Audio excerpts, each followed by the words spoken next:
নমস্কার বন্ধুরা, আজ আবার নিয়ে হাজির হয়েছি লাঞ্চ মেনু। দেখে নিয়ে চলুন কি কি লাঞ্চে আছে আজকে। প্রথমেই শুরু করি শিম ভাজা দিয়ে। শিমটাকে ছোট ছোট করে কেটে সেটা ভাজা হয়েছে এখানে। আর এখানে আছে মাছ ভাজা, ডিম সেদ্ধ, অল্প খিচুড়ি, ডিম সেদ্ধ ওদের জন্য রাখা ছিল, টিফিনে করা হয়েছিল, সেটাই অল্প থেকে গেছে। আর তার সাথেই মাছ ভাজা রাখা হয়েছে। এখানে করা হয়েছে কুমড়োর তরকারি। আচ্ছা, এখানে আছে ডিমের ঝোল। আর টিফিনে হয়েছিল পরোটা, ডাল দিয়ে খাওয়া হয়েছিল।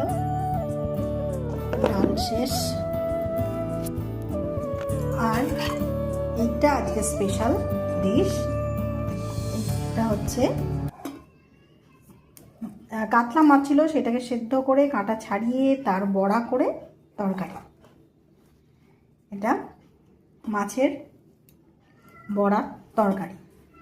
এই দেখুন, গরম মশলা দিয়ে আলু দিয়ে এটা ঝোল ঝোল করে করা হয়েছে। খুবই সুস্বাদু খেতে।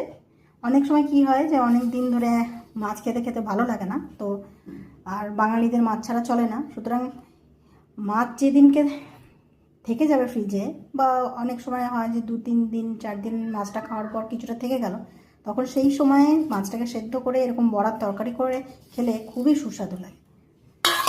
আর এখানে আছে আপনার ভাত। তো আজকে এই পর্যন্তই। কালকে আবার নিয়ে হাজির হচ্ছি অন্য কিছু মেনু নিয়ে, অন্য কিছু রেসিপিস নিয়ে আপনাদের সামনে। নমস্কার।